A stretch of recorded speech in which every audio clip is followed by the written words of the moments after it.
In the heart of Capitol Hill, tensions erupt when Congresswoman Jasmine Crockett confronts House Majority Leader Steve Scalise over his widely praised but deeply controversial legislation.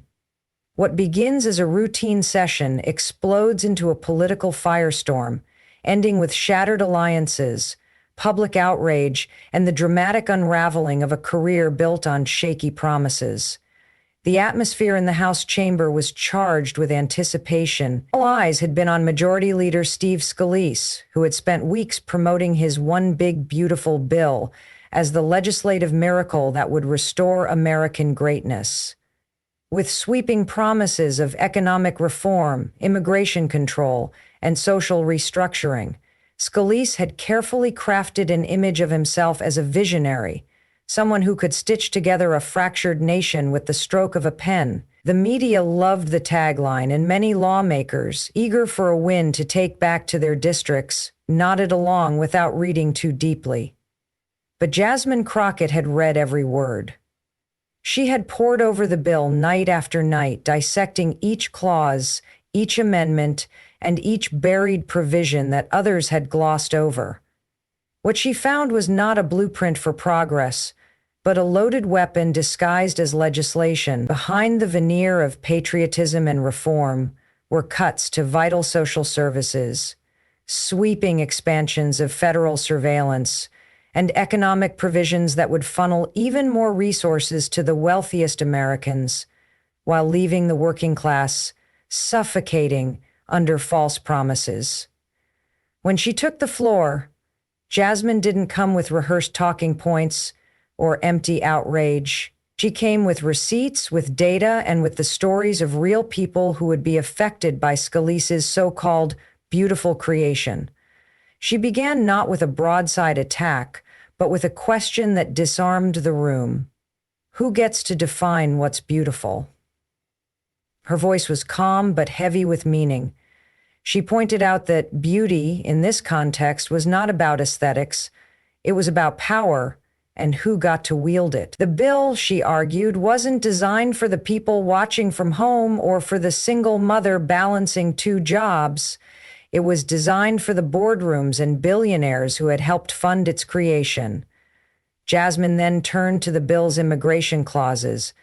Scalise had boasted about restoring order to the border, but Jasmine highlighted how the language within the bill allowed for mass detentions, minimal due process, and vague terms that could be manipulated to target communities of color. She shared the story of a young DACA recipient she had spoken with, a nursing student who, under this bill's provisions, could be deported without a hearing if deemed a potential burden on state resources. It was a quiet kind of cruelty, cloaked in bureaucratic jargon, and Jasmine made sure everyone in that chamber heard the human cost. Moving to economic reforms, she pointed out how the bill offered massive tax breaks to corporations under the guise of stimulating job creation. But buried within were clauses that slashed funding to federal school programs, cut nutritional assistance for children, and eliminated grants for community healthcare clinics. Jasmine spoke of her own district, of shuttered clinics, underfunded schools, and neighbors who couldn't afford prescription medication. "You cannot build a beautiful America," she said, "by bulldozing the lives of its most vulnerable citizens." Her voice never wavered, even as murmurs spread across the chamber. She knew the risk. Going toe-to-toe with a powerful House leader wasn't something done lightly, but Jasmine didn't flinch. She called out the hypocrisy, the performative patriotism, and the false narratives that propped up Scalise's bill. She wasn't speaking just for applause or headlines. She was speaking for the quiet voices, the unheard, the ones who didn't have a seat in that room but deserved representation just the same. By the end of her speech, the temperature in the room had changed. Lawmakers who had been nodding along with Scalise days earlier were now shifting uncomfortably in their seats. The bill that had once seemed inevitable suddenly felt toxic. And while the headlines would later focus on Scalise's stumble, the real story was Jasmine's rise.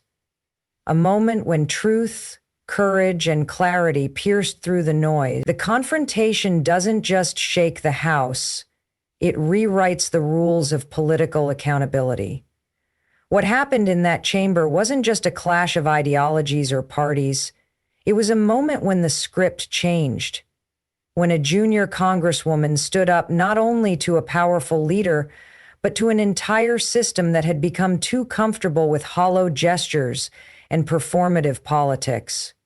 Jasmine Crockett didn't just reject a piece of legislation. She dismantled the very process by which lawmakers had grown accustomed to pushing sweeping, unchecked policies under the veil of rhetorical beauty.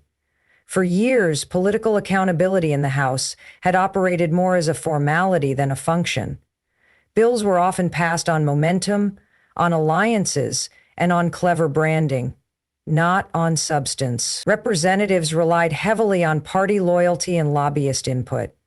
They counted on their colleagues to glance over summaries, trust their intentions, and rubber stamp proposals that would shape millions of lives. The media helped sell the narrative.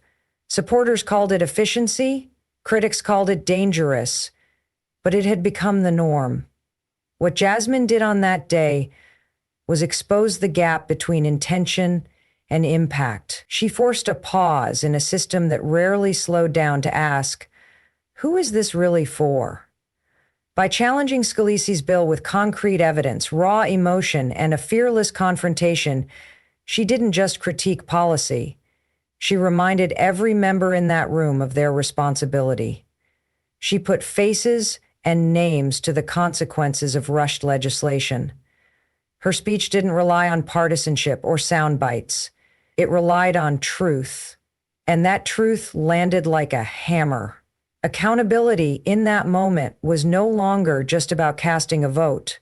It became about defending that vote in the eyes of the public. Jasmine made sure that silence would not be mistaken for support, and that any lawmaker backing the bill would have to answer not just to party leadership, but to the people they represented. That was new. That was different, and it made people uncomfortable. Staffers started rereading the bill. Representatives previously on board began pulling back. Constituents started calling. The tide was shifting. What followed in the days after the confrontation was even more telling. Scalise tried to control the narrative, but the story had changed. Clips of Jasmine's speech went viral. Civic groups began dissecting the bill online, pointing out the same flaws she had mentioned.